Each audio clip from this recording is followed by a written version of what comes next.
Good morning everyone. मैं Rajneesh Sharma Konark coaching institute में आपका बहुत बहुत स्वागत करता हूं। अभी हम लोग इससे पहले पढ़ रहे थे लाभ हानि, और लाभ हानि के दो पार्ट हम लोगों ने पढ़े थे। उम्मीद है आप सभी लोगों को बहुत अच्छा लगा होगा। और लाभ हानि का उसी क्रम में एक तीसरा पार्ट अभी हम यहाँ पर स्टार्ट करेंगे। जिसने भी लाभ हानि का पहला दूसरा पार्ट नहीं पढ़ा है वो डिस्क्रिप्शन में दिए गए लिंक पर क्लिक करके आप वहाँ से उन सारी वीडियोज़ को पढ़ सकते हो। ठीक है, अगर कोई भी प्रॉब्लम है तो आप मुझे वहाँ पर कमेंट करिए या मेरे व्हाट्सएप नंबर पे भी आप कमेंट कर सकते हैं। तो अभी भी फ़िलहाल मैं स्टार्ट करता हूँ यहाँ पर 28 नंबर से। इससे पहले की जो दो वीडियोज़ हैं उन दोनों वीडियोज़ में हमने 27 क्वेश्चंस को कवर कर लिया है, और 27 के बाद हम 28 नंबर को यहाँ से कवर करने वाले हैं। 28 से बहुत ही इंपॉर्टेंट क्वेश्चन है और ये चैप्टर बहुत इंपॉर्टेंट है, ये तो आप सभी लोग जानते हैं। तो यहाँ देखिए पहला क्वेश्चन है, इसको समझ लेते हैं। क्या दिया हुआ है? केले का मूल्य 20% कम हो जाने पर एक व्यक्ति, पूरा क्वेश्चन बहुत अच्छे से समझिए। सबसे पहली चीज, जब तक आपको क्वेश्चन समझ में नहीं आने वाला तब तक आप उसका सॉल्यूशन क्या बनाएंगे। सबसे पहले तो आप क्वेश्चन की पूरी जो थ्योरी है उसको बहुत ही अच्छे से समझ लीजिए। केले का मूल्य 20% कम हो जाने पर एक व्यक्ति 400 रुपए में, देखिए सबसे पहले जो भी रेट था उसका, उसमें 20% की कमी आ गई है। जब किसी वस्तु के रेट में 20%, 10%, 25% की कमी आ जाएगी तो क्या होगा? कोई व्यक्ति 400 रुपए में पहले की अपेक्षा दो, ये देखिए ये वर्ड यहां पर दिया नहीं होता है कि पहले की अपेक्षा, लेकिन डेफिनेट 110% यही मतलब होता है कि 400 रुपए में 2 दर्जन अधिक खरीद पाता है। मतलब पहले जितना भी खरीद पाता था, पहले जो भी रेट था वो 4 दर्जन, 10 दर्जन, 20 दर्जन जितना भी खरीदता था 400 रुपए में, लेकिन अब वो 400 रुपए में 2 दर्जन यानी 24 केले इस बार ज्यादा खरीद लेता है। कब खरीद पाता है? जब उसका रेट 20% कम हो गया है। जब किसी वस्तु का रेट कम हो जाएगा तो आप माल ज्यादा खरीद सकोगे। और अगर मान लीजिए रेट बढ़ गया होता, जैसे हमने अगला क्वेश्चन यहां पर ले लिया है, अगर किसी चीज का रेट बढ़ जाएगा तो रेट बढ़ने से क्या होगा? उस वस्तु को हम पहले से कम खरीद पाएंगे। मान लीजिए हम 50 रुपए में कोई चीज लेके आते थे, लेकिन अब वो महंगी हो गई है, या 70 रुपए लीटर हम पेट्रोल लेके आ रहे थे, वो अगर 100 रुपया लीटर हो जाए तो हम 70 रुपए में 1 लीटर नहीं ला पाएंगे। हमें वहां से पेट्रोल जो मिलेगा वो कम मिलेगा। ठीक है, तो ये बात मैं समझता हूं आपको समझ में आ रही होगी। तो क्या है कि 400 रुपए में 2 दर्जन अधिक खरीद पाता है, ज्यादा मिल जाता है, क्योंकि माल थोड़ा सा सस्ता हो गया है, 20% की रेट में कमी आ गई है। ठीक है, तो केले का नया मूल्य बताइए। देखिए क्या क्या वर्ड पूछा जाता है, नया मूल्य बताइए, या फिर कम हुआ है तो घटा हुआ मूल्य बताइए। मतलब जो मूल्य यहां से घट गया है वो आपको मूल्य बताना है, या फिर घटने के बाद जो इस समय का जो वर्तमान मूल्य है वो मूल्य आपको यहां पर बताना है। वो भी देखिए यहां पर प्रति दर्जन पूछा है तो ठीक है, प्रति पीस अगर पूछा होता, प्रति केला पूछा होता तो भी हम यहां से इसको फाइंड कर सकते थे। ठीक है, तो ये दोनों ही चीजें मैं यहां पर आपको बताऊंगा, लेकिन सबसे पहले आपको ये समझना पड़ेगा इसके लिए हम कौन से फॉर्मूले का यूज करेंगे। तो देखिए फॉर्मूले का यूज मैं आपको यहां पर एक बार थोड़ा सा डिटेल में समझा दूं, फिर आप उसको क्या करेंगे, नोट कर लेना। ठीक है, इसको अलग से आप नोट कर लीजिएगा, mx/100/। अब यहां से देखिए m का मतलब तो यहां पर रहेगा मनी, M फॉर मनी, मतलब कितना रुपया, कितने रुपए में हम किसी वस्तु को खरीद पा रहे हैं। तो यहां देखिए 400 रुपए में खरीद रहे हैं। ठीक है, x यहां पर क्या रहेगा? x रहेगा प्रतिशत में जितनी कमी हुई है या फिर जितनी वृद्धि हुई है। ठीक है, तो x क्या हो गया? जितनी कमी या फिर जितनी वृद्धि हुई है। ठीक है, 100 तो 100 ही रहेगा, वो तो चेंज होने वाला है नहीं। y जो है यहां पर, y क्या है? 2 दर्जन, मतलब कितना माल कम मिला है या फिर कितना माल ज्यादा मिला है। अगर रेट घट गया है तो माल बड़ा ज्यादा मिला होगा, अगर रेट बढ़ गया है तो पहले से माल कम मिला होगा। तो ये यहां पर जो y आएगा वो जितना आपको अतिरिक्त मिलने वाला है, जो सामान आपको अतिरिक्त मिला है, और या फिर आपको जो सामान कम मिला है, उसके लिए हम यहां पर y का इस्तेमाल करते हैं। तो इसी के साथ साथ में चलिए अगला सवाल तो अगले वहीं पे ले लूंगा उसका फॉर्मूला। तो इस बात के लिए ये जो फॉर्मूला था, यहाँ पर नया मूल्य पूछा गया है या फिर वर्तमान मूल्य पूछा गया है, तो उसके लिए कौन सा फॉर्मूला हम लगाएंगे? mx/100/। मैंने आपको m, x, y ये सब बता दिया है क्या होता है। तो यहाँ पे हम लिख लेते हैं mx/100/। देखिए m की जगह हम क्या लगाएंगे? 400। मैंने बताया कि m क्या है? मनी है, तो देखिए 400 हो गया। x की जगह पे क्या लगाएंगे? कितना प्रतिशत कमी हुई है या फिर वृद्धि हुई है? 100 तो रहेगा ही, इसके अलावा आपका y आएगा 2 दर्जन। अब देखिए यहां पर ये आपको देखना पड़ेगा, अगर आपसे प्रति दर्जन पूछा गया है तो प्रति दर्जन पूछा है तो आप यहां पर वैल्यू दर्जन में लगाइए, ठीक है। अगर आप यहां पर 2 दर्जन लगाएंगे तो जो आंसर निकल करके आएगा वो प्रति दर्जन आएगा। अगर आपने यहां पर प्रति केला, यानी कि 2 दर्जन में 24 होते हैं, 1 दर्जन में 12 होते हैं, अगर आपने यहां पर 24 लगा दिया तो रेट जो निकल करके आएगा वो प्रति केला निकल करके आ जाएगा, 1 केले का रेट निकल करके आएगा, ठीक है। तो प्रति दर्जन पूछा है तो हमें क्या करना है, यहां पर भी दर्जन में ही लगाना है। अब देखिए 2 जीरो से 2 जीरो गए और इससे हमने इसको काट दिया तो क्या आ जाएगा, 2 दूनी 4 और 40, ये बन जाएगा आपका 20 दूनी 40 रुपया प्रति दर्जन, ठीक है। तो यहां से आपका ये आंसर हो गया प्रति दर्जन, ठीक है। अब देखिए इसके बाद इसी के जैसा अगला सवाल है जो 29 नंबर यहां पर दिया है, लेकिन थोड़ा सा डिफरेंस ये है कि इन दोनों में एक में पूछा गया है नया मूल्य और एक में पूछा गया है पुराना मूल्य या फिर प्रारंभिक मूल्य, ठीक है। तो प्रारंभिक मूल्य से क्या मतलब होता है, प्रारंभिक मूल्य का मतलब है कि बढ़ जाने या घट जाने से पहले का जो पहले मूल्य हुआ करता था, जब हम पहले जो भी माल लेकर के आया करते थे। घट जाने या बढ़ जाने के बाद जो नया मूल्य हो गया उसके लिए तो आपने फॉर्मूला समझ लिया mx/100y, लेकिन फिलहाल क्या रहेगा, इसके लिए फॉर्मूला थोड़ा सा चेंज होना है, ज्यादा नहीं। तो लिख लेते हैं, यहां पर दिखाई दे रहा होगा सभी लोगों को, mx/100 प्लस माइनस x और यहां पर y, ठीक है। तो देखिए यहां पर क्या था, mx/100y था और यहां केवल आपको 100 में प्लस माइनस x बाई करना पड़ेगा। प्लस माइनस का फंडा जो है वो आप बहुत अच्छे से जानते हो, प्लस कब होता है, जब भी वृद्धि हो रही होती है तो प्लस आ जाता है, जब कमी हो रही होती है तो माइनस आ जाता है, ठीक है। तो आपको यहां पता है 10% बढ़ रहा है, x जो है 10% बढ़ रहा है, तो आप यहां पर क्या लगाएंगे, प्लस लगाएंगे। ये बात मुझे लगता है बताने की नहीं है, आप सभी को समझ में आ रही होगी, सभी तो होशियार बच्चे हैं आप लोग। देखिए m की जगह पे हम क्या लगाएंगे, यहां पर 2000 रुपया, कितना है 2000, x कितना है 10%, बटे में आ जाइए। तो देखिए यहां पर क्या आ जाएगा 100 प्लस x, और x की जगह पे क्या आएगा भाई 10, ठीक है, 110 हो गया। और y की जगह पे क्या आएगा 2 किलोग्राम, ठीक है। तो ये देखिए 2 पंजे 10 काट दीजिए और दोबारा लिख लेते हैं यहां पर 2000 गुणा 5 बटे में आ जाएगा 110। तो देखिए 5 से इसको काट दीजिए 22 आ जाएगा, 2 से फिर काट लीजिए, यहाँ 11 आएगा, यहाँ 1000 आएगा। तो इसका आंसर फिलहाल पूरा नहीं आने वाला, 1000/11 प्रति किलोग्राम ये आंसर आ जाएगा। दिखाई दे रहा है यहाँ तक, ठीक है। तो ये इसका आंसर जो रहेगा 1000/11। अब ये आपका आंसर पे डिपेंड करता है कि वहां उन्होंने 1000/11 छोड़ा हुआ है या डेसिमल में छोड़ा है, तो इतना काम आप कर सकते हो, ठीक है।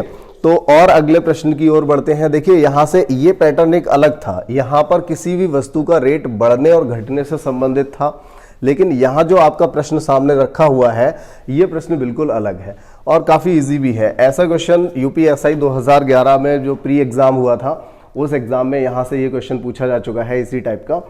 तो अच्छा प्रश्न है, बढ़िया है, आप इसको देखिए समझ लीजिए। क्वेश्चन पढ़ना स्टार्ट कर देते हैं। 100 नींबू बेचने पर 20 नींबू के विक्रय मूल्य के बराबर लाभ होता है। देखिए मैंने आपको पिछली क्लास में पढ़ाया था कि 20 नींबुओं का क्रय मूल्य 25 नींबुओं के विक्रय मूल्य के बराबर है, तो लाभ हानि प्रतिशत बताइए, लाभ प्रतिशत या हानि प्रतिशत बताइए। ये सवाल उससे थोड़ा अलग है, लेकिन दिखने में कई बार स्टूडेंट्स जो होते हैं वो मुझसे पूछा करते हैं ऑफलाइन क्लासेस में, कई बार ऐसा हुआ है कि इन दोनों क्वेश्चंस में वो थोड़ा सा कंफ्यूज रहते हैं, उन्हें लगता है कि ये शायद सेम सवाल है, लेकिन ऐसा बिल्कुल नहीं है।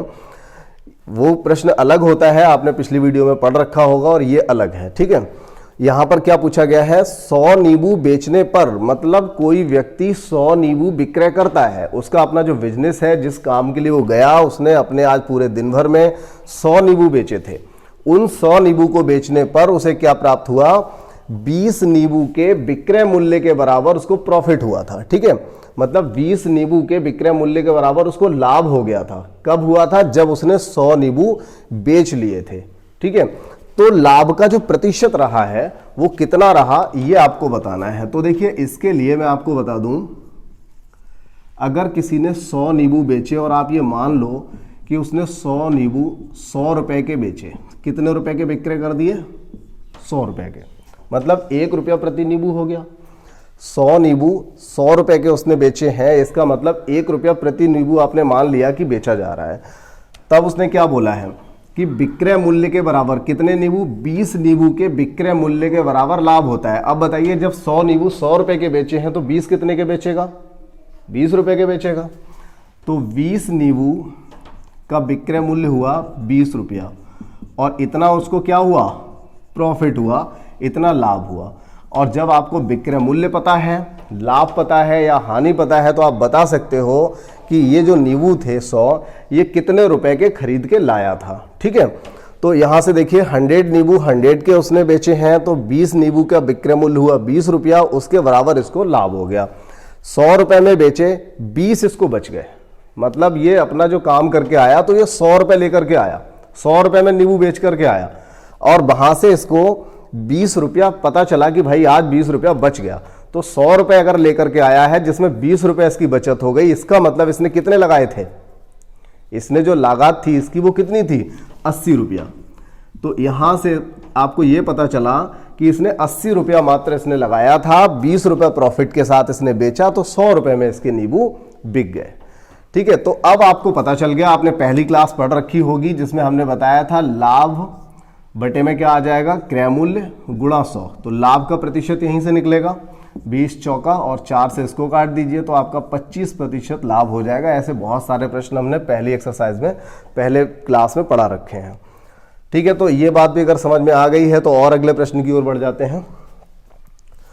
50 संतरे विक्रय करने पर, देखिए उसी टाइप का सवाल है, वहां पर लाभ प्रतिशत था, हमने यहां पर हानि प्रतिशत ले रखा है।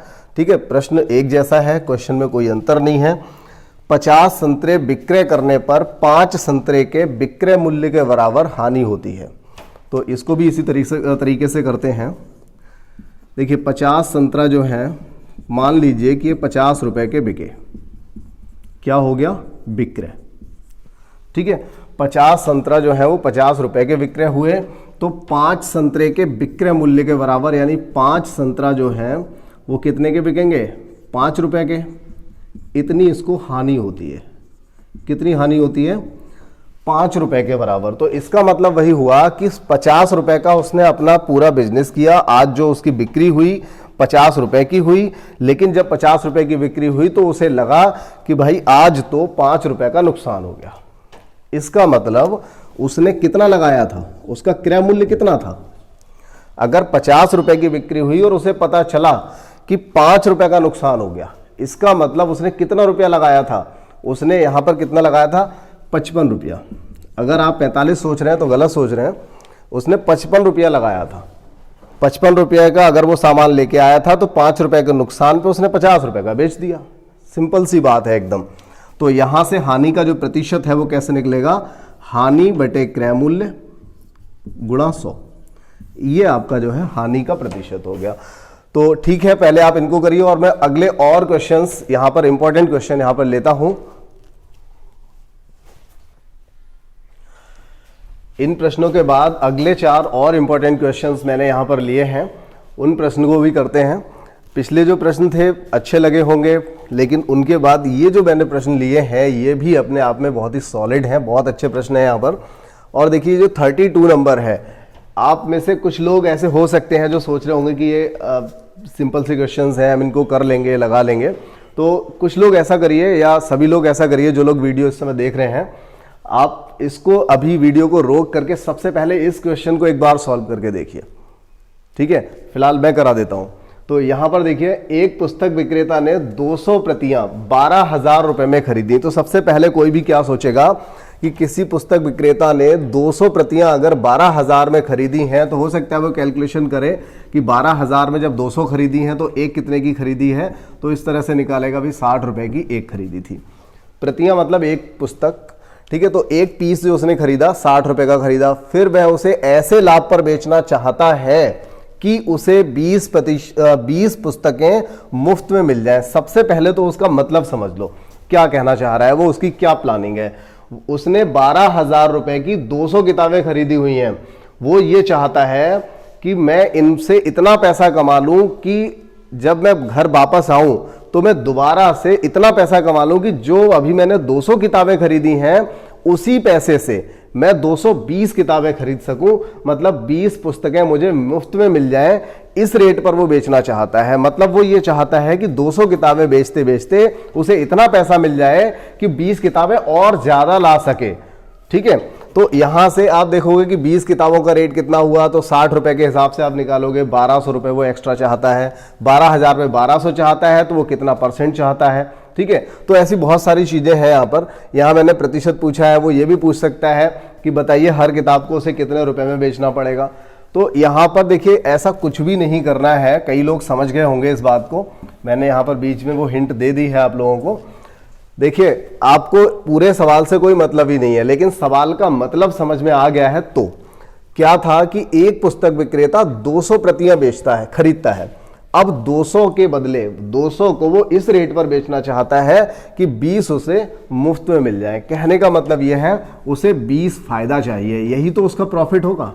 अगर 200 किताबें आज सुबह उसने खरीदी और शाम तक बेच दी और शाम को जाकर के वो 220 खरीद लाया उसी पैसे से, इसका मतलब क्या हुआ कि उसने 20 किताबों के बराबर आज फायदा ले लिया, आज इतना उसने प्रॉफिट ले लिया। तो 20 किताबों का प्रॉफिट ले लिया, जबकि उसने शुरुआत में कितनी किताबें लेके बैठा था, 200। तो 20/200 गुणा 100। और वैसे भी आप इसको ये काम भी मत करिए, कलम बंद रख लीजिए तो भी हो जाएगा। भाई 200 किताबों पे आप 20 का फायदा चाहते हैं, 200 पे 20 का फायदा, 100 पर कितना फायदा हो जाएगा, तो 100 पर आपको पता चलेगा। देखिए जब 200 पे आप 20 का प्रॉफिट ले रहे हैं तो 100 पे कितना रह जाएगा, 100 पे ये प्रॉफिट 10 रह जाएगा। ठीक है, 200 पे 20 तो 100 पे कितना रह जाएगा, 10 रह जाएगा। संजीव रहने दो, बैठो। ठीक है, तो 200 पे कितना रह जाएगा, 20 रह जाएगा। ठीक है, तो यहां से देखिए एक 0 से 0 जाएगा, 0 से ये जाएगा, 2 से 2 चला जाएगा और आपका ये 10% यहां से आंसर हो गया। तो आप ये समझ रहे होंगे कि ये एकदम सिंपल सा प्रश्न था। आप यहां पर ओरल ही इसको लगा चुके होंगे कई लोग। 200 पे अगर 20 का प्रॉफिट है तो 100 पे कितना रह गया, सिर्फ 10 का। ठीक है, तो 100 पे 10 यानी कि 10% का प्रॉफिट हो गया। तो एकदम सिंपल सा प्रश्न था, आपने देखा कई लोगों ने बना लिया होगा, अच्छी बात है। लेकिन अगर इस तरीके से अगर आपने नहीं किया था तो ये आपके लिए एक अच्छा मेथड मिला है। अगला प्रश्न है हमारा 33 नंबर इस चैप्टर का, जो हमने यहां पर लिया है। यदि कोई व्यक्ति अपनी हानि को विक्रय मूल्य का 20% अनुमानित करता है। देखिए आपको मैंने स्टार्टिंग में पढ़ाया, जब भी इसका मैंने बेस बताया था तो मैंने आपको क्या बताया कि लाभ और हानि जो होता है वो हमेशा हम किस पे आकलन उसका करते हैं, क्रय मूल्य पर करते हैं। मैंने आपको थ्योरी में बिल्कुल भी नहीं बताया कि कभी भी हम लाभ या हानि का जो आकलन है वो विक्रय मूल्य पर करते हैं। तो ये एक पर्टिकुलर सवाल है, स्पेशली बनाया हुआ है, और ऐसा वास्तव में कभी भी नहीं होता है कि विक्रय मूल्य पर कभी भी किसी लाभ या हानि का आकलन हो। ठीक है, अंकित मूल्य पर छूट का होता है, वो मैंने आपको बताया, वो तो हम एक बट्टा का स्पेशली लेक्चर लेंगे, उस लेक्चर में आपको बताया जाएगा। लेकिन यहां पर आप इस चीज को समझ लीजिए कि हानि या लाभ का जो आकलन होता है, जो गणना होती है, वो किस पर होती है, हमेशा क्रय मूल्य पर होती है। लेकिन क्रय मूल्य जो है यहां पर नहीं दिया है। उन्होंने यहां पर क्या कह रखा है कि कोई जो व्यक्ति है वो अपनी हानि को विक्रय मूल्य का, मतलब वो जितने रुपए में बेच रहा है उसका 20% अनुमानित करता है कि मुझे विक्रय मूल्य पर 20% हानि हुई है। तो वास्तव में उसे कितनी हानि हुई, वास्तविक हानि जो आप निकालेंगे, वास्तविक हानि कैसे निकलेगी, वो तो हमेशा क्रय मूल्य पर ही निकलेगी। जो पहली क्लास में बताया वो गलत नहीं बताया था, आपको वास्तविक हानि तो वहीं से निकालनी पड़ेगी। ये उन्होंने स्पेशली ऐसा सवाल दे दिया है, थोड़ा घुमा दिया है सवाल को। तो ऐसा कुछ भी नहीं है कि सवाल कठिन है। देखिए मैं आपको बता देता हूं, यहां पर आपको मानना पड़ेगा यहां पर विक्रय मूल्य बराबर 100। अगर विक्रय मूल्य 100 है तो फिर हानि कितनी हुई, विक्रय मूल्य का 20% हानि अनुमानित करता है, तो हानि कितनी हो जाएगी, 100 का 20% 20। अब अगर आपने यहां से विक्रय मूल्य बराबर 100 लिख लिया, ये देखिए विक्रय मूल्य आपने 100 माना है और हानि आपको कितनी हुई, 20 रुपया हुई। तो आप ये बता दीजिए आपने इस वस्तु को क्रय कितने में किया था, आपने इस वस्तु को कितने रुपए में क्रय किया था। तो आपको पता चल जाएगा कि आपने अगर 100 रुपए में वस्तु बेची है और आपको पता चला भाई 100 रुपए की वस्तु बेची, फिर भी हमें 20 रुपए का नुकसान हो गया, तो कितने की खरीदी थी बताओ? 80 की? बिल्कुल गलत, 120 की।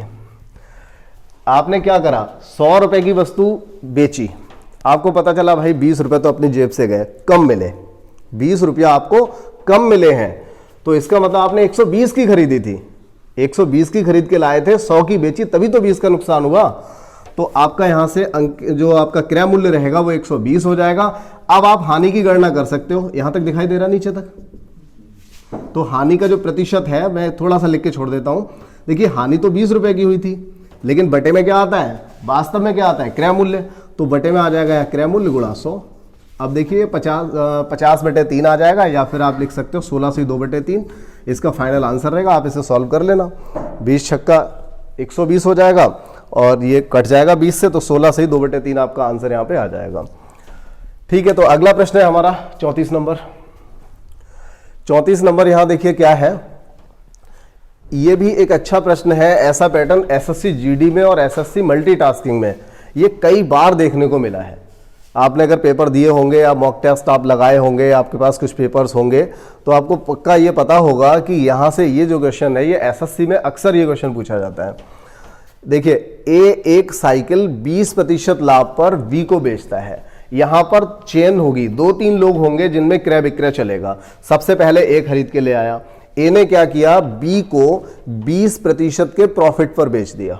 ठीक है, ए जितने में लाया उसने 20% फायदा लिया और किसको बेच दिया, बी को बेच दिया। अब बी क्या करता है, बी उसे 25% लाभ पर सी को बेच देता है। बी किसे बेचता है, सी को।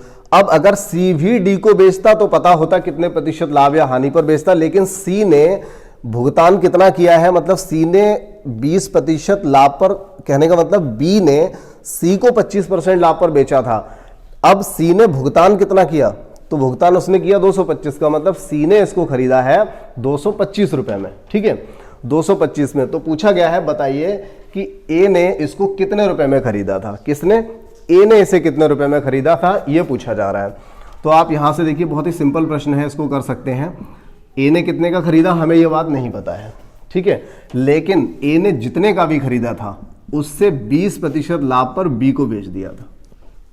ठीक है, ए ने जितने में भी खरीदा था उससे 20% एक्स्ट्रा पर उसने किसको बेच दिया, बी को बेच दिया था। और ये समझ लीजिए बी ने खरीद लिया, ये बी ने खरीद लिया, ये ए ने खरीदा और ए के 20% एक्स्ट्रा देकर के, ए को 20% एक्स्ट्रा देकर के ये बी ने खरीद लिया।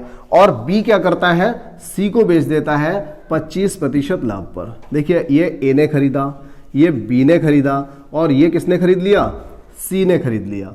और सी ने जबकि खरीदा कितने का है, 225 रुपए का। बात समझ में आ गई होगी।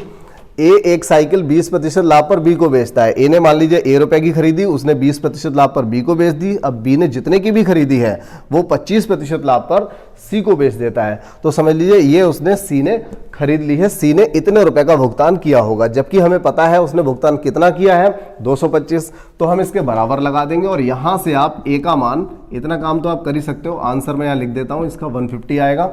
तो यहां से आप इसको सॉल्व कर लीजिए। ठीक है, और आपका आखिरी जो प्रश्न है फिलहाल यहाँ पर, और मैं अभी और अगले क्वेश्चंस भी लूंगा इस वीडियो में आपकी आज की क्लास में, तो इसको भी देखिए समझ लीजिए, एक लाइन में ये सवाल निपट जाएगा। ए ने एक पुस्तक 500 रुपए में खरीदी। ए ने किसी पुस्तक को कितने रुपए में खरीदा है, 500 रुपए में खरीदा है। वह बी को 20% लाभ पर तथा वी सी को 10% लाभ पर बेच देता है। बताओ सी ने इसे कितने रुपए में खरीदा था, या सी को यहां पर कितना भुगतान करना पड़ा। सवाल बिल्कुल वैसा ही है, बस थोड़ा सा गिवन का और जो उसने पूछा है उन दोनों में थोड़ा डिफरेंस है, और बल्कि पिछले वाले सवाल से ये सिंपल है। यहां से हम स्टार्ट करेंगे। ए ने कितने का खरीदा, 500 का। फिर ए ने बी को बेच दिया 20% लाभ पर, और बी ने सी को बेच दिया 10% लाभ पर। बस यही पूछा हुआ है। बताइए कि सी ने इसे कितने का खरीदा। 500 का 20% निकालेंगे, 600 निकल करके टोटल आ जाएगा। और 600 वाला व्यक्ति जब 10% एक्स्ट्रा में बेचेगा तो आप इसे कैलकुलेट कर लीजिए, 660 आपका यहां से आंसर आ जाएगा। ठीक है, तो अभी इन प्रश्नों को आप इनको नोट करिए, उसके बाद मैं और अगले प्रश्नों का कलेक्शन आपको यहां पर लेता हूं। इन सभी प्रश्नों के बाद अगले 3 जो प्रश्न यहां पर लिखे हुए हैं, आप देख रहे होंगे बार बार जब भी मैं बोर्ड को साफ करता हूं, अगले क्वेश्चन लेता हूं, तो हर बार पैटर्न चेंज ही होता है। तो यहाँ पर जो अगला प्रश्न हमने लिया है इस चैप्टर का 36 नंबर, बड़ा चैप्टर है ये, और यहाँ पर मैं काफ़ी सिलेक्टेड क्वेश्चन कराने की कोशिश कर रहा हूँ। वैसे तो इस चैप्टर में आपने कोई भी बुक देखी होगी तो उसमें 100 से 150 200 तक प्रश्न रहते हैं, लेकिन यहाँ लगभग हम 50 तक जाएंगे, क्योंकि यहाँ पर जो भी क्वेश्चंस हैं उन सबको हमने लिया हुआ है। थोड़ा सा डिफरेंट जो भी क्वेश्चन लगता है उसको ले लिया जाता है, डिफरेंट प्लस इम्पोर्टेंट जो क्वेश्चन रहता है। तो देखिए यहाँ पर एक जो प्रश्न है आपके सामने लिखा हुआ है यहाँ पर कि एक व्यक्ति के पास 100 किलोग्राम चीनी है। एक व्यक्ति के पास 100 किलोग्राम चीनी है जिसका कुछ भाग उसने 7% लाभ पर तथा बाकी का जो भाग है, देखिए 100 में से कोई भी एक हिस्सा रहा होगा वो इसने 7% लाभ पर बेच दिया, और बाकी जो बचा हुआ था उसको इसने क्या किया, 17% लाभ पर बेच दिया। ऐसा करने पर उसे संपूर्ण पर यानी टोटल 100 किलोग्राम पर 10% का प्रॉफिट हुआ। तो बताइए 7% लाभ पर इसने कितनी चीनी बेची, या ये पूछ सकता था 17% लाभ पर इसने कितनी चीनी बेची। तो इसके 2 मेथड में आपको बताऊंगा। पहला एक समझ लीजिए, मान लीजिए 100 किलोग्राम जो चीनी थी उसमें से X हिस्सा ये वाला इसने बेच दिया 7% पर, तो बाकी कितना बचा, 100 माइनस एक्स। देखिए जब टोटल 100 किलोग्राम था आपके पास, और उस 100 किलोग्राम में से अगर 7 या X हिस्सा जो था इसने बेच दिया 7% पर, तो बाकी का कितना बचा, बाकी जो बचेगा वो 100 में से इसको घटाने के बाद ही तो पता चलेगा। मान लीजिए 100 किलोग्राम चीनी थी, उसमें से 10 किलोग्राम इसने इधर बेच दी, तो बची कितनी, तो आपको कैसे पता चलेगा, 100 में से इसको माइनस करेंगे तभी तो पता चलेगा 90 किलोग्राम।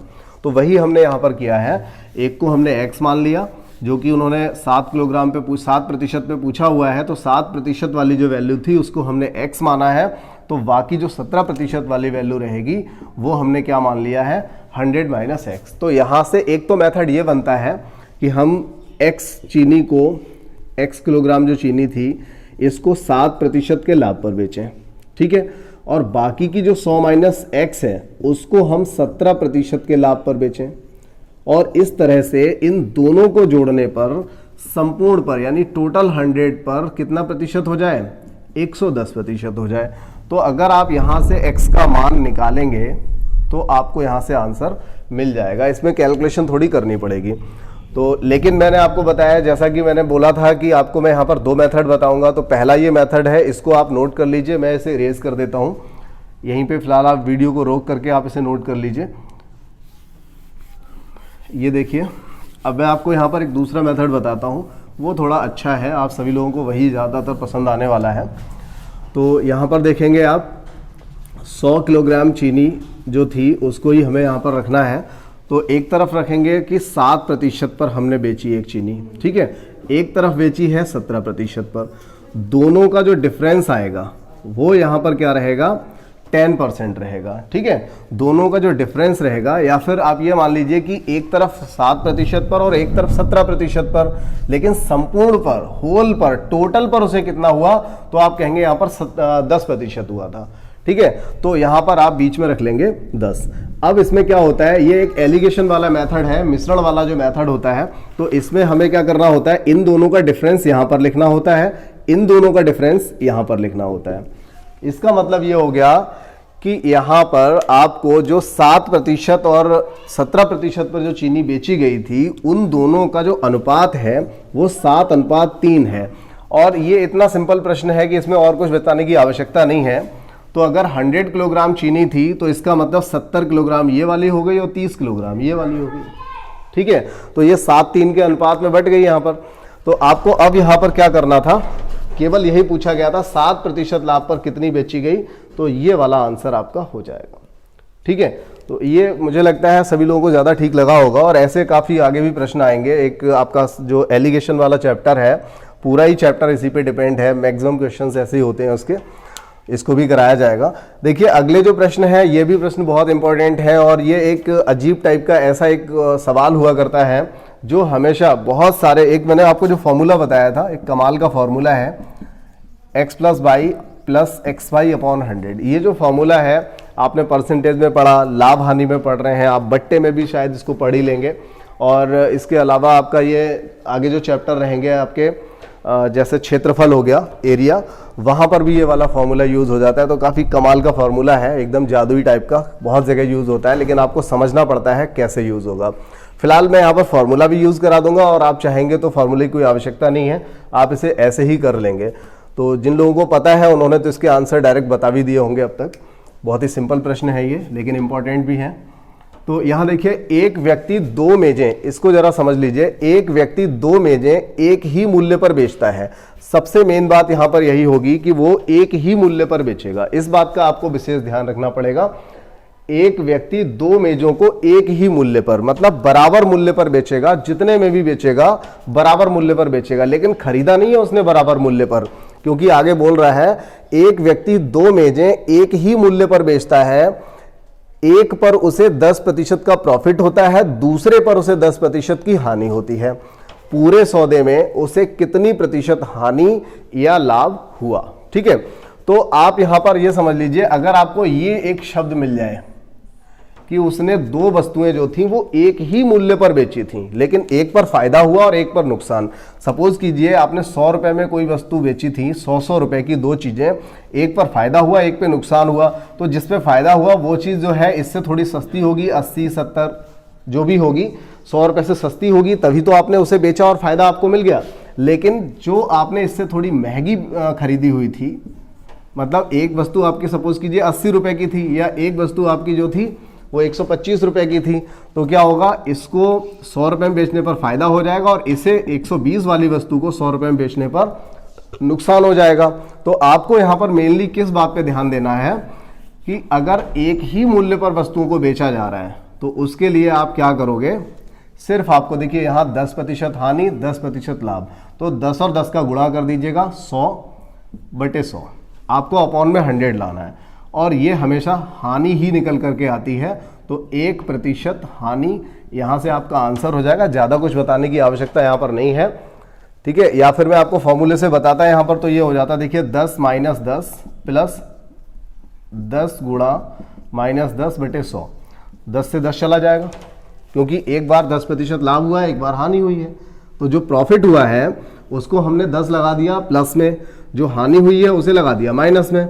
तो यहाँ से 2 जीरो ये कट जाएंगे, एक एकम एक रहेगा, और वो भी माइनस का। तो यहाँ से ये भी शो हो रहा है कि उसको हानि हुई या लाभ हुआ। और मैं आपको एक बात पक्की बता दूं, जब एक ही मूल्य पर वस्तु बेचेगा तो 110% पक्का है कि हानि ही होगी। लाभ वाले ऑप्शन तो आप एक साइड हटा दीजिए, हर हालत में हानि ही होती है ऐसे सवालों में, ठीक है। तो 38 नंबर की देखिए बात कर लेते हैं। एक व्यापारी 2 कुर्सियों में से प्रत्येक को 6000 में बेचता है। यहां पर कहा एक ही मूल्य पर बेचता है, लेकिन मूल्य नहीं दे रखा था कितने में बेचता है। यहां पर 6000 रुपए में बेचता है प्रत्येक को, तो मतलब तो एक ही हुआ। हम यहां पर भी 6000 का कोई यूज नहीं करेंगे, 6000 का यहां पर कोई भी यूज नहीं करेंगे। हमें क्या करना है, 20% लाभ 20% हानि। तो सिर्फ क्या करेंगे, x + y वाले फॉर्मूले से ही इस सवाल को भी निपटा लिया जाएगा। तो 20 - 20 + 20 गुणा -20/100, ठीक है। 20 से 20 चला जाएगा, और यहां से फाइनली आपका -4%, ये आंसर यहां से निकल करके आ जाएगा, ठीक है, 4%। तो अभी इन प्रश्नों को भी इरेज कर लेते हैं, और अगले प्रश्नों को यहाँ पर अभी हम शामिल करेंगे इसमें। अभी कुछ इंपॉर्टेंट क्वेश्चन यहाँ पर और बचे हुए हैं, जिन प्रश्नों को अभी और शामिल करना है। तब तक आप इनको नोट करिए। आज की क्लास के आखिरी 4 प्रश्न यहाँ आपके सामने नजर आ रहे हैं। इन सभी प्रश्नों को कर लेते हैं। ये आज की आपकी जो क्लास है बहुत बेहतर क्लास हुई, और इस क्लास के ये आखिरी 4 प्रश्न हैं, लेकिन चारों ही बहुत इंपॉर्टेंट क्वेश्चन हैं, जिसमें 2 पैटर्न है केवल। ये जो दोनों क्वेश्चन है ये एक पैटर्न हो गया, और ये वाले दोनों एक पैटर्न पे हैं। तो देखिए यहाँ से हम स्टार्ट करते हैं इस सवाल को। क्या बोला गया है, किसी वस्तु को 144 रुपए में बेचने पर, किसी वस्तु को, बहुत अच्छे से समझा करें, मैं आपको पहले ही बता चुका हूं, जब तक आपको थ्योरी बहुत अच्छे से समझ नहीं आएगी, उसको आपको तोड़ना नहीं आएगा, समझना नहीं आएगा, तब तक मैथमेटिक्स से आप बहुत दूर रहेंगे, किसी वस्तु को 144 रुपए में बेचने पर उतना ही प्रतिशत लाभ होता है जितना कि उसका क्रय मूल्य है। सवाल के कहने का सीधा सीधा मतलब है कि अगर वस्तु 20 रुपए की है तो उस पर 20% लाभ होता है, 40 की है तो 40% लाभ होता है, 80 की है तो 80% लाभ होता है, 50 की है तो 50% लाभ होता है। उसने सीधा सीधा ये बोला हुआ है कि जितने रुपए की वस्तु है, जितना उसका क्रय मूल्य है, उतना ही प्रतिशत लाभ होता है। ठीक है, उतना ही प्रतिशत लाभ होता है जितना कि उसका क्रय मूल्य है। ठीक है, तो अब ऐसे प्रश्न को आप दो मेथड से कर सकते हो। एक तो आपका जो मेथड रहेगा थोड़ा डिटेल्ड मेथड होगा, जिसमें क्वाड्रेटिक बनेगी, द्विघात समीकरण बनेगी। तो आप समझते हैं द्विघात समीकरण से तो मैं हमेशा कहता हूं थोड़ा सा बच के रहना चाहिए, क्योंकि उसमें टाइम लग ही जाता है, आपको फैक्टर करना पड़ता है। कई बार फैक्टर भी ऐसा हो सकता है जिसमें आपको ओरल नहीं कर पाते, आपको लिख करके करना पड़ता है, तो थोड़ी सी दिक्कत आती है। लेकिन मैं बताता हूं आपको आप दोनों तरीके से इसे कैसे करेंगे। तो अगर आपको इसे फैक्टर वाले मेथड से करना है तो आप ये मान लीजिए कि कोई वस्तु है, उसका रेट क्या है, उसका जो क्रय मूल्य है वो क्या है, x रुपए है, और अगर आपको उस वस्तु पर उतना ही प्रतिशत लाभ होता है, इसका मतलब ये हुआ प्रॉफिट कितना होगा, उसके क्रय मूल्य का उतना ही प्रतिशत। जैसे x रुपए की वस्तु थी तो x का x% लाभ होता है। सवाल में यही तो कहा गया है, जितने रुपए की वस्तु है मतलब जितना उसका क्रय मूल्य है उतना ही प्रतिशत प्रॉफिट होता है। तो x का x% प्रॉफिट हुआ, तो इस हिसाब से देखिए क्रय मूल्य प्लस लाभ बराबर कितने की बेच दी, 144 की। तो यहां से 100 इधर आ जाएगा, 100x प्लस x², और ये वाला जो 100 है इधर लेकर के जाएंगे तो 14,400। ठीक है, यहां से आप x² प्लस 100x माइनस 14,400 का फैक्टर करके द्विघात समीकरण जो बनी है, गुणनखंड इसका करेंगे और आप इसे सॉल्व करेंगे, तब जाके आपका आंसर निकल करके आएगा। तो कई लोगों को लग रहा होगा ये तो बहुत बड़ा हो गया, इस तरह से हमें नहीं करना चाहिए, और मैं भी यही कहता हूं कि इसे हम हटा देते हैं। बहुत ही सिंपल सा मेथड होगा, जितनी जगह मैंने छोड़ी है वो काफ़ी होगी, इतनी जगह में तो 2-3 प्रश्न भी हो जाएंगे। देखिए 20 का अगर हम 20% निकालें तो कितना आएगा, 20 का 20% आएगा 4। ठीक है, 20 का 20% कितना आएगा, 2 जीरो से 2 जीरो चले जाएंगे, क्या बचेगा 4। तो 20 का 20% 4, तो इस हिसाब से तो ये वस्तु हमारी जो है 24 की बिकेगी, लेकिन हमें कितने की बेचनी है, 144 की। ये ऑप्शंस दे रखे हैं, इन ऑप्शंस में से जो वस्तु 144 की बिक जाएगी वही आपका आंसर हो जाएगा। ठीक है, तो 100 वाली वस्तु को अगर 100% लाभ पर बेचेंगे, देखिए 100 रुपए की वस्तु है, 100% लाभ का मतलब 100 का ही लाभ होना चाहिए। 100 का 100% अगर निकालेंगे 100 आएगा, तो इस तरह से ये वस्तु बिक जाएगी आपकी 200 रुपए की। तो ना आंसर ये हुआ ना ये हुआ, दोनों ही आंसर आपके गलत है। और एक बात आपको और समझ में आ गई होगी, अगर 100 रुपए वाली वस्तु 200 की बिक रही है जबकि हमें बेचनी कितने की है, 144 की, तो ये आंसर तो डेफिनेट गलत हो जाएगा, क्योंकि 120 का जब आप 120% निकालेंगे तो ये बहुत ऊपर चला जाएगा। ठीक है, तो आपका फाइनली आंसर तो यही बचा है, चेक कर लीजिए 80, और देखिए 80 का 80% कितना आएगा, 80 का 80% आप लिख करके निकाल सकते हो। 80 का 80% कितना आएगा, 64 आएगा। तो इस तरह से देखिए वस्तु और उस पर लाभ बराबर कितना हो गया, 144। तो बस हमें यही तो प्रूफ करना था कि जितने रुपए की वस्तु है उस पर उतना ही प्रतिशत हम लगाएं और वो वस्तु कितने की बिक जाए, 144 रुपए की। बात समझ में आ गई होगी। तो अगला जो प्रश्न है वो बहुत ही सिंपल है, लेकिन एक बात यहां पर भी बहुत खास है इसमें, वो क्या है जरा देख लेते हैं। किसी वस्तु को, देखिए यहां पर लाभ वाली बात की गई थी और यहां पर हानि दी हुई है। किसी वस्तु को 24 रुपए में बेचने पर उतनी ही प्रतिशत हानि होती है जितना कि उस वस्तु का क्रय मूल्य है। तो पैटर्न एक जैसा है, लेकिन एक बहुत खास बात इस सवाल में है, बहुत ही इंपॉर्टेंट क्वेश्चन है ये। देखिए यहां पर भी हमें क्या करना है, अगर हम द्विघात समीकरण से करेंगे तो भी ये सवाल हो जाएगा, लेकिन द्विघात समीकरण से हम जब इसे सॉल्व करेंगे तो इसमें क्या होगा, टाइम लगेगा, जैसा कि मैंने आपको पहले बताया। तो आपको यहां पर भी ऑप्शन वाला ही मेथड यूज करना है। ठीक है, अब ऑप्शन वाला जो मेथड है उसमें क्या करेंगे भाई, 80 का अगर हम 80% निकालेंगे तो 64 आएगा। तो 80 रुपए की वस्तु को अगर 64 रुपए की हानि पर बेचेंगे तो ये कितने की बिकेगी, मात्र 16 रुपए की, जबकि हमें कितने की बेचनी है, 24 रुपए की। जब 24 की बिकेगी वही आंसर हो जाएगा। अब आप देखेंगे यहां पर अगर 60 रुपए की वस्तु है और उस पर 60% हानि हुई है, 60 रुपए की वस्तु पर 60% हानि हुई है, तो 60 का 60% कितना हुआ? ये तो सिंपल सी बातें हैं, ये तो आपको पता होंगी, बार बार लिखना पड़ रहा है मुझे, अच्छी बात नहीं है। 6 छंग 36 हो गया। तो देखिए 60 पे अगर 60% का नुकसान हो जाएगा, यानी कि 36 रुपए की हानि पर अगर हम किसी वस्तु को बेचेंगे तो ये वस्तु कितने की बिकेगी? 24 रुपए की। तो हमारा ये आंसर बिल्कुल सही हो गया। लेकिन हम अगला और आंसर चेक कर लेते हैं, क्या ये गलत है? क्योंकि आंसर तो चारों में से कोई एक ही सही होना चाहिए। तो यहां पर आपने 40 जब चेक करेंगे तो 40 का 40% कितना हुआ? 40 का 40%, 4 चौक 16, तो 40 का 40% 16 हुआ। अगर हम 40 वाली वस्तु को 16 रुपया हानि पर बेचेंगे तो भी हम इसे 24 रुपए में बेचेंगे। देखिए यहां पर दो आंसर आपके सही आ रहे हैं, दो आंसर, एक आपका 40 सही आ रहा है और एक आपका 60 सही आ रहा है। तो ऐसा होता है, ये ऐसा आपको वहां तो नहीं मिलेगा, एग्जाम में ऐसा नहीं मिलेगा, अदरवाइज ये विवादित प्रश्न बन जाएगा। यहां पर एक बात होती है, जो हानि वाला प्रश्न होता है उसमें हमेशा 2 आंसर आते हैं, लेकिन वहां पर एक ही आंसर दिया होता है, या फिर पेयर से जब दिए होंगे तो 2 आंसर दे रखे होंगे। तो आपका पेयर जो होगा, जिस एक ऑप्शन में 2 आंसर दिए होंगे वहां पर 60 और 40 दोनों ही दिए होंगे। एक बहुत खास बात होती है यहां पर, एक खास जो बात होती है उसको समझिए। जो 2 आंसर होते हैं उन दोनों का जो योग होता है वो 100 होता है। जब भी आपको ये कभी प्रश्न मिले आप वहां पर उसको देखिएगा, अगर आपका आंसर 20 आ रहा है एक, तो दूसरा आंसर 80 भी आएगा, एक 30 आ रहा है तो एक 70 भी आएगा, ठीक है, एक 10 आ रहा है तो एक 90 भी जरूर आएगा। उन दोनों का योगफल हमेशा 100 होता है और इसके 2 आंसर निकलते हैं। दोनों ही कंडीशन में इसकी आप उत्तर की जांच करेंगे तो वस्तु 24 रुपए या जो भी रेट दे रखा है उतने की ही बिकेगी। ठीक है, तो ये बात समझ में आ गई है। तो और आगे बढ़ते हैं। ये बात फिलहाल आपको समझ में आ गई कि ऐसे प्रश्न को हमें ऑप्शन से करना है, ये बहुत ही इजी है, इसमें तो कलम भी नहीं चलाना है, ये तो मैंने आपको बता दिया यहाँ पर, अदरवाइज कलम की तो कोई आवश्यकता भी नहीं थी। 80 का 80% 64 हुआ, इसमें 64 जोड़ेंगे तो 144 हो जाएगा, आंसर हो गया। तो इसमें कुछ करना भी नहीं था, हमें इन दोनों ही प्रश्न में कुछ नहीं करना था, एकदम सिंपल से प्रश्न थे ये। तो यहाँ पर देखिए अगला जो हमारा आखिरी प्रश्न है, एक ही पैटर्न है, इसको समझ लेते हैं।